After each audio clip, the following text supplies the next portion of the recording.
Saudações, nobres senhores. Aqui quem vos fala é o professor Bruno Salles. Pela disciplina de Processo Penal número 1, iniciamos hoje o nosso estudo de prisões. Vamos falar de prisão? A doutrina classifica dois tipos de prisão. A prisão pena, que é aquela que decorre de uma sentença penal transitada em julgado, ou seja, é um cumprimento de pena. Lembrando que o Código Penal prevê pena privativa de liberdade, restritiva de direitos e multa quando se cumpre a condenação de pena privativa de liberdade em virtude de uma sentença judicial transitada em julgado. Nós temos a prisão pena. Não é o nosso objeto de estudo aqui agora, principalmente. E existem as prisões cautelares, também conhecidas como prisões processuais. Prisões cautelares, que são aquelas prisões que ocorrem antes do trânsito em julgado. Aí alguém pode me perguntar: Bruno, nós estudamos em direito constitucional o princípio da presunção de inocência. O que diz o princípio da presunção de inocência? Que ninguém será considerado culpado até o trânsito em julgado de sentença penal condenatória. Em virtude de tal princípio fundamental na proteção de direitos e garantias individuais, o princípio da presunção de inocência, todo mundo é inocente até que se prove em contrário, e somente se prova com uma sentença judicial transitada em julgado. Eu te pergunto, é possível a prisão antes do trânsito em julgado? Como cumprimento de pena, não. Porém, com finalidades cautelares, ou seja, os senhores já conhecem o conceito de cautelar. O conceito de cautelar, ele é extraído lá da teoria geral do processo. É o mesmo em processo civil, é o mesmo em processo do trabalho, é o mesmo em processo penal. O que é isso? O que são medidas cautelares?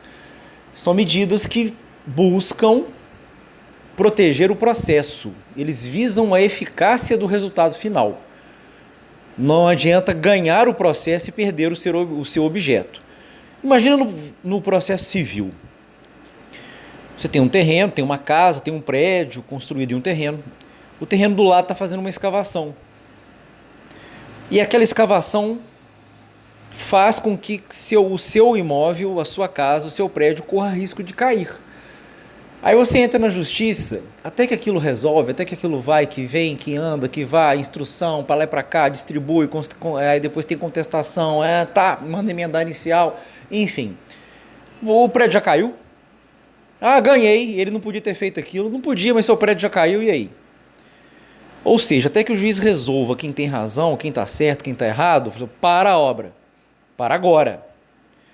Ou um pai está pleiteando a guarda de um filho, alegando que a mãe está sendo negligente, está praticando maus tratos contra o filho, mas ele mora no Afeganistão.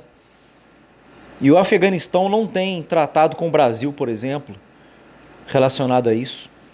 Aí o juiz, o filho está com o pai, a mãe está brigando pela guarda, aí ele pede autorização para ir para o Afeganistão. Aí chega lá, a mãe ganha a guarda. Quem vai buscar essa criança lá no Afeganistão?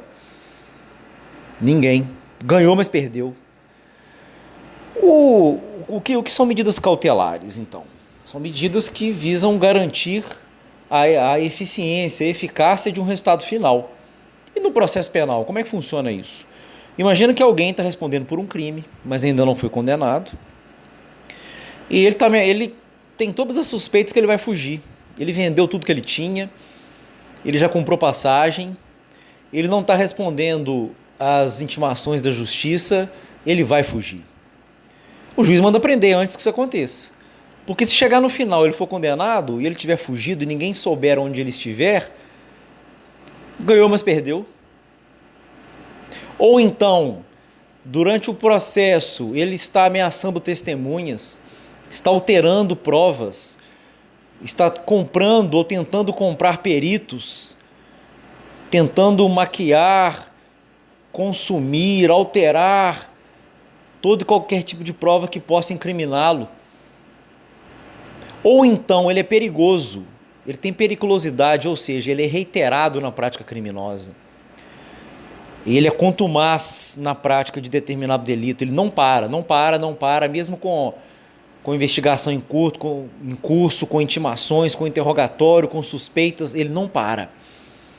Aí o juiz manda prendê-lo antes que o pior aconteça, antes que ele cometa mais crimes, e ele vai responder pelos crimes preso. Mas Bruno, isso viola a Constituição é maior do que o Código de Processo Penal, e quem prevê essas medidas cautelares é o próprio Código de Processo Penal. Olha, analisemos o Código de Processo Penal. Analisemos a Constituição. O que diz a Constituição? Ela veda fiança para alguns crimes, por exemplo. Se ela diz que alguns crimes são inafiançáveis, significa que outros são afiançáveis. Certo? Indiretamente, a Constituição permite a prisão cautelar, então. Já que ela prevê que alguns crimes são inafiançáveis, e claro que não existe fiança depois de uma condenação. É despropositado. Fiança significa uma garantia, não é isso? Você vai alugar um prédio, vai alugar uma casa, um apartamento, né? Você tem o fiador. Se você não pagar, ele paga. O que é a fiança? Você vai depositar um dinheiro lá, se você descumprir com qualquer regra que o juiz determinou, você perde aquele dinheiro. Se você cumprir, mesmo que condenado, aquele dinheiro é restituído. Se absolvido, ele é restituído na integridade. Se condenado, ele é restituído depois de descontado custas processuais, eventuais multas, esse tipo de coisa. Sendo assim, não faz sentido fiança depois que já transitou em julgado, porque ele vai cumprir a pena, ele pode pagar a fiança que for, que ele não vai sair, não existe isso. A fiança é para prisão antes do trânsito. Então, se a Constituição proíbe fiança para alguns casos, e significa que ela permite em outros, significa que, indiretamente, a Constituição admite a prisão cautelar. Em várias situações. A própria Constituição admite a prisão em flagrante, que é uma prisão antes do trânsito, em vários dispositivos.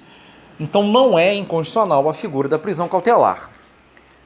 Repetindo, a prisão pena, que é aquela depois do trânsito em julgado para o cumprimento de uma pena privativa de liberdade, e a prisão cautelar, também conhecida como prisão processual. São aquelas prisões antes do trânsito que resguardam os interesses do processo. Tudo que é cautelar resguarda o interesse do processo. Bom, assim como nas cautelares do direito civil, do processo civil, nós temos que ter o periculum in mora e o fumus bonus iuris.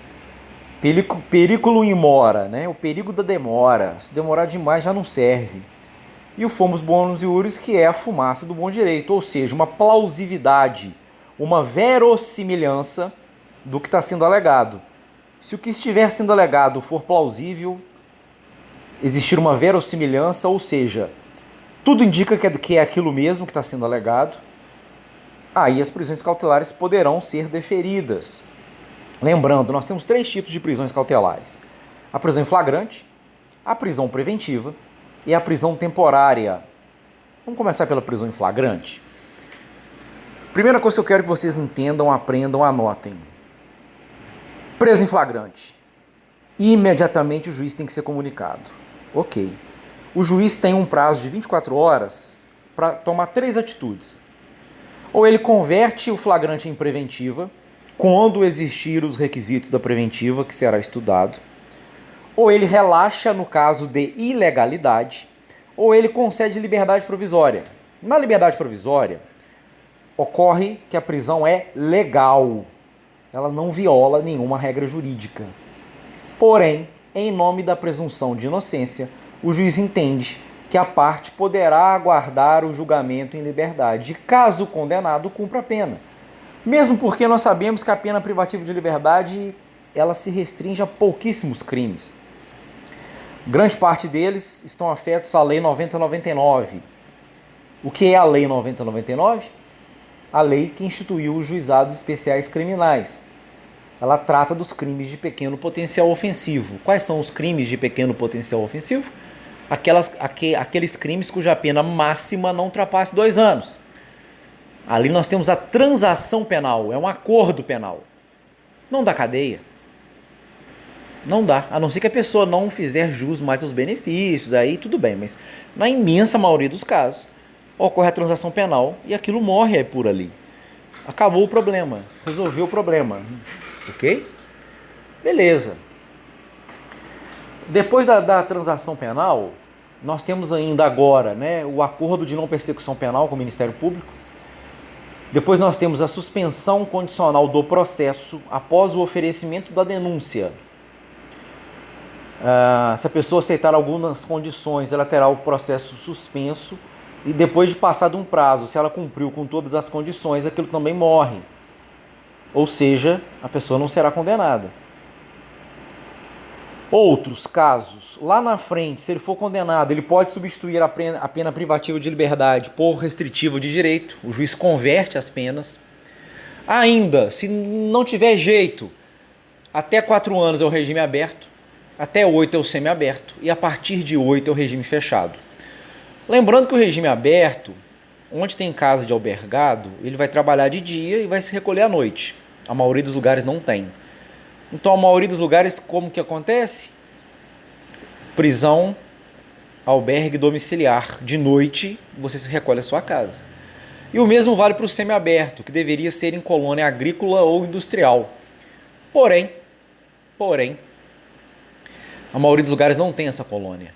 Então, a pessoa já passa para o aberto, que por sua vez já passa para o regime de prisão domiciliar durante a noite e finais de semana e feriado. Ou seja, a chance dessa pessoa ficar presa mesmo após o cumprimento de pena é pequena. É pequena. Então é melhor que ele responda o julgamento em liberdade. Para que ele vai aguardar o julgamento preso? Para quando ele tiver certeza que ele está errado, que ele for condenado, ele vai ficar solto. Não faz sentido. Então, na maioria dos casos, se a pessoa tiver residência fixa, ocupação lícita, não tiver maus antecedentes, ele poderá aguardar o julgamento em liberdade, que é o que nós chamamos de liberdade provisória. Na liberdade provisória, as prisões são legais. Elas estão de acordo com o direito. Cuidado, não confunda com relaxamento, que é quando a prisão é ilegal. Ou o juiz não vai relaxar, porque não tem ilegalidade. Ele não vai conceder a liberdade provisória, porque a pessoa não faz jus. E ele pode converter a prisão em flagrante em preventiva. Então, a prisão em flagrante como modalidade de prisão cautelar dura poucas horas, depois comunicada não mais de 24 horas. É uma prisão extremamente efêmera. Qual que é a cereja do bolo disso aqui agora? É que vocês não podem confundir liberdade provisória, pedido de liberdade provisória, pedido de relaxamento de prisão com a conversão em preventiva. Caso o juiz não aceite o pedido de relaxamento e você tem certeza que tem uma ilegalidade, o que você vai fazer? Aí que você vai entrar com habeas corpus no tribunal. Ou então você acha que cabe a liberdade provisória, e se você acha que cabe a liberdade provisória é porque não cabe os requisitos da preventiva, são duas faces de uma mesma moeda, e o juiz converteu em preventiva, você também pode impetrar um habeas corpus no tribunal. Bruno, e se for alguém com foro especial cujo julgamento originário é no tribunal? Você vai impetrar no STJ. E se for no STJ, o julgamento originário, você vai impetrar no STF. E se for no STF, você vai impetrar para o plenário. O habeas corpus é sempre um grau acima. Então eu penso que antes de entrar com habeas corpus, se for prisão em flagrante, o mais adequado é que você peça o relaxamento ao próprio juiz. Ou peça a liberdade provisória, conforme o caso. Você não pode trocar um pelo outro, principalmente em exame de ordem. Você está lá no exame de ordem, lá você foi reprovado, você errou a peça. Você não sabe a diferença de liberdade provisória para relaxamento, você não sabe a diferença de relaxamento para habeas corpus, ok? Isso que é a cereja do bolo dessa aula agora. Bom, entendendo a diferença entre prisão pena e prisão cautelar, entendendo que a própria Constituição admite a figura da prisão cautelar, desde que existam motivos para isso. Isso deve ser fundamentado, o juiz tem que explicar isso muito bem explicado. Veja, se o juiz decretar a preventiva, seja porque ele converteu o flagrante em preventiva, seja porque ele decretou a preventiva mesmo, porque nem sempre quem comete um crime é preso em flagrante.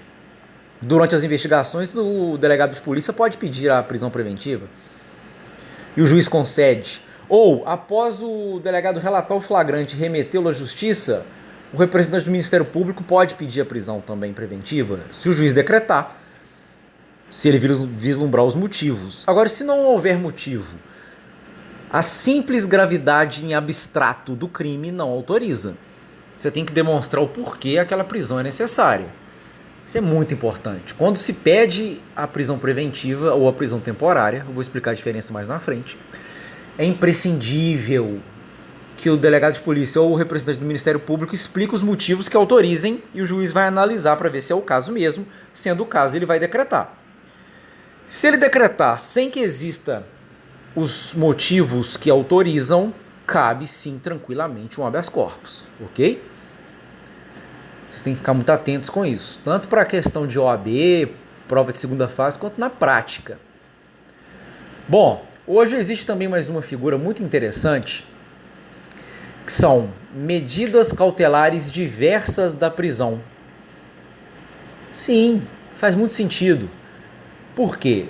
Às vezes a prisão não é o melhor remédio, é um remédio duro, amargo, pesado, mas alguma medida tem que ser tomada. Não é só liberar a pessoa. Ó, está liberado. Não é assim. Quer ver um exemplo? Às vezes o cara é um ótimo funcionário, o patrão é doido com ele, os colegas de trabalho gostam muito dele. Ele é um bom vizinho, ele é muito querido na vizinhança, ele é um bom filho, bom irmão.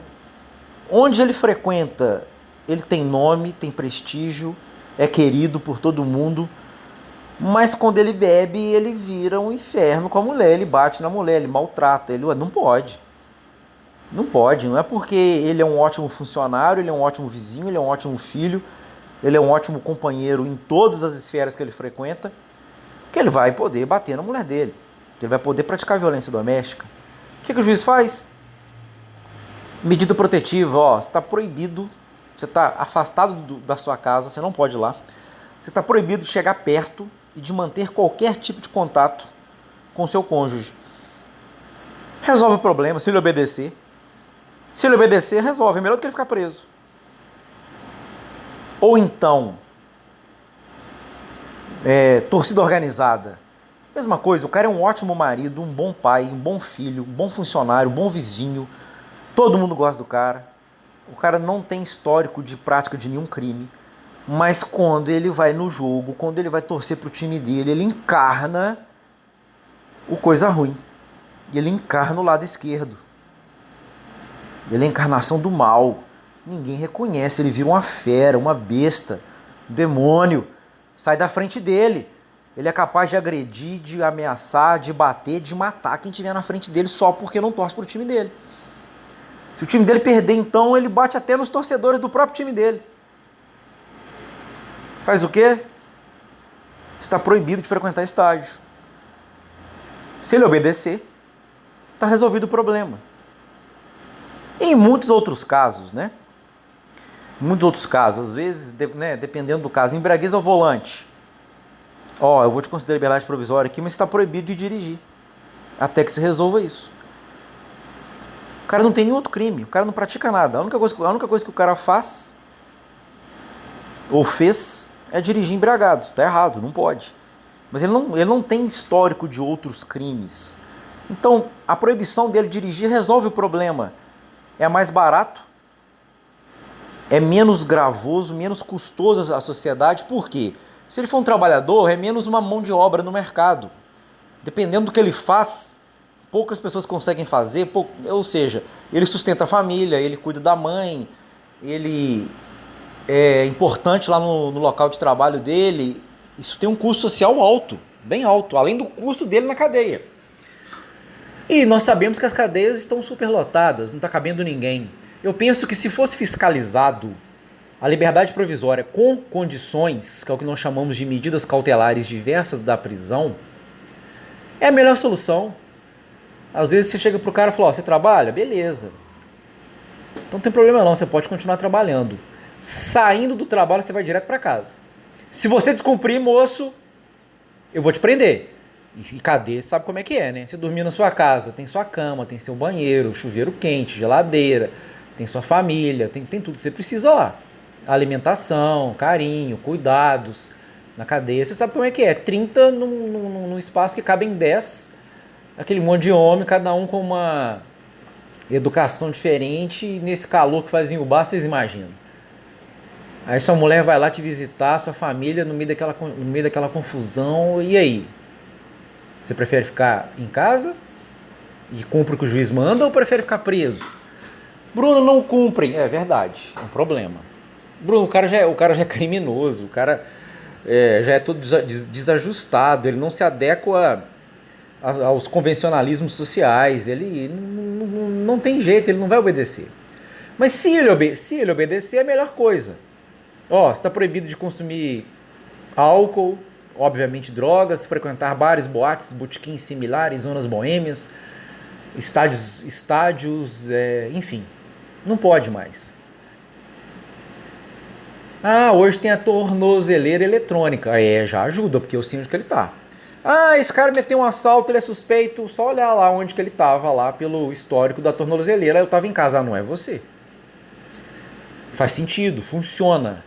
Ah, é humilhante ter a tornozeleira. Não, de repente você prefere ficar preso. Né? Ah, Bruno, podia botar uma coisa mais discreta, porque dependendo do trabalho, aquilo chama atenção, vai prejudicar? Pode ser. Isso pode ser pensado. Mas a ideia das medidas cautelares diversas da prisão é ótimo para todo mundo. Para toda a sociedade. Porque toda prisão tem um custo econômico e social para o indiciado, que no final pode ser absolvido. Ele pode fazer jus a vários benefícios que não fique preso. Então é melhor ele não aguardar preso. Bom, acho que eu consegui estabelecer um panorama de prisão. Quanto aos requisitos da prisão em flagrante, os detalhes e tudo mais que a gente possa falar, nós vamos tratar na aula síncrona, ok? Então, portanto, não deixem de assistir. A nota da prova eu acho que não foi legal. Os senhores têm condição de tirar notas muito melhores, embora houve vários totais. Mantenho um acordo com vocês. Se o que eu perguntei não estiver na apostila e eu não estiver falado isso nas minhas aulas, pode me interpelar que eu anulo a questão. Ou seja, quem está errando as questões ou não está lendo o meu material, ou não está assistindo às aulas, ou os dois. Enfim, aí é complicado, né? Eu noto que o quórum de aula não está muito bom, não. Mas aí cada um é senhor de si, ok? Até a próxima aula.